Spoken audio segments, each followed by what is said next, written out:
달빛조차 숨죽인 야심한 밤. 누군가 대문 밖에서 당신의 이름을 3번 부른다면 등골이 서늘해질 겁니다. 창백한 얼굴, 새카만 입술, 그리고 머리부터 발끝까지 검은 도포를 두른 사내. 우리는 그를 저승사자라 부르며 공포에 떨었습니다. 그런데 말입니다. 만약 우리가 기억하는 이 얼굴이 누군가에 의해 조작된 가짜라면 믿으시겠습니까? 시계를 500년 전으로 돌려보겠습니다.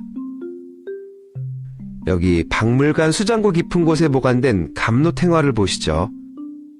그림 속 사자들을 자세히 보십시오. 검은 도포는 온데간데 없고 화려한 오방색 관복을 입고 있습니다. 심지어 어떤 사자는 머리에 뿔이 났거나 도깨비처럼 험상궂은 장군의 형상을 하고 있습니다. 선비의 모습과는 거리가 멀죠. 화려했던 저승의 장군들은 도대체 언제부터 우울한 검은 옷의 선비로 변해버린 걸까요? 그 비밀을 풀기 위해선 정사가 아닌 야사의 기록들을 뒤져봐야 합니다. 진실은 생각보다 훨씬 더 충격적입니다. 사실 우리 조상들이 생각한 저승사자는 원기나 악령 같은 존재가 아니었습니다. 그들은 엄연한 직함을 가진 저승관청의 공무원이었습니다. 마치 조선시대 관아의 포졸처럼 염라대왕의 명을 받고 출장을 나온 말단 관리였던 셈이죠.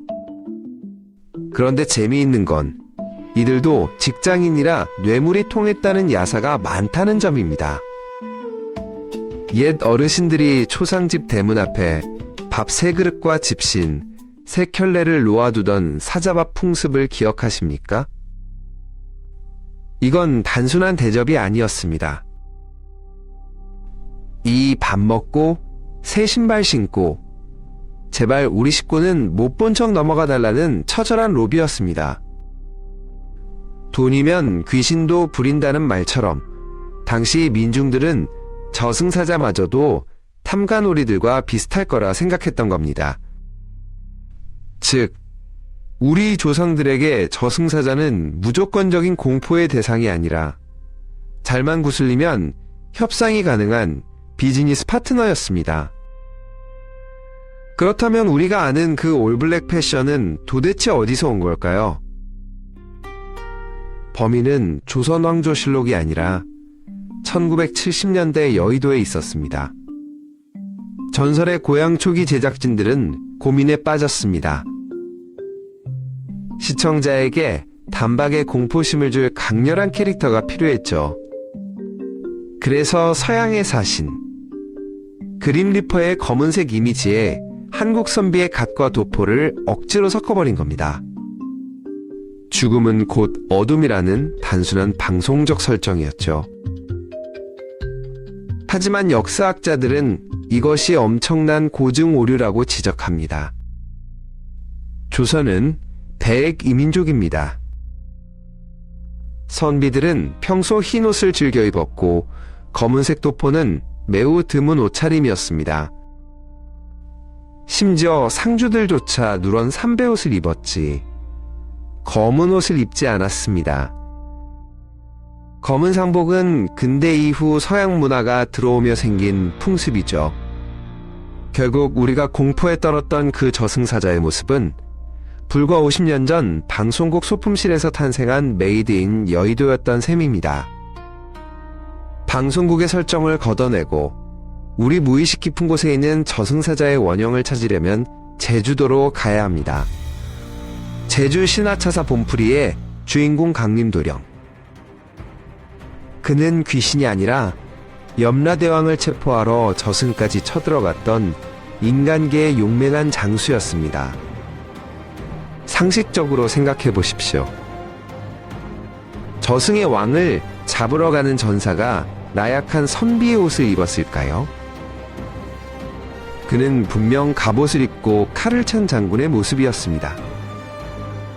실제로 오래된 무속 그림들을 보면 저승사자는 화려한 군복을 입고 위엄을 뽐내는 무장으로 묘사됩니다. 그렇다면 왜? 우리는 그 강력했던 장군을 잊고 우울한 검은 도포의 선비만을 기억하게 된 걸까요?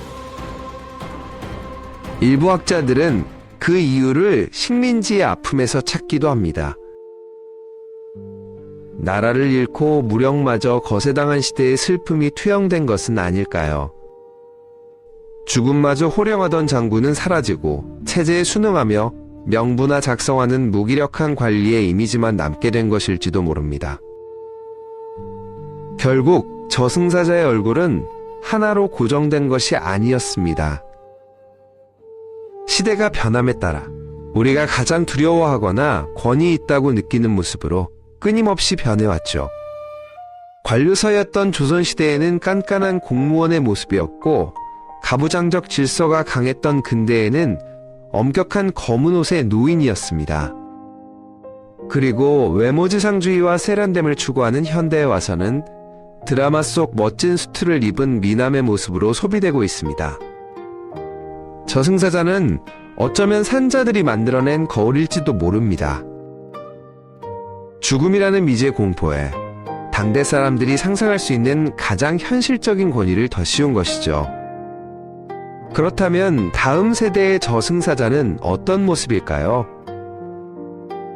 감정도 없이 차가운 알고리즘을 가진 AI 로봇이 우리를 데리러 올지도 모를 일입니다. 오늘 밤 꿈속에 누군가 당신의 이름을 부르며 찾아온다면 그는 과연 무엇을 입고 있을까요? 당신의 상상이 곧 당신의 저승사자입니다.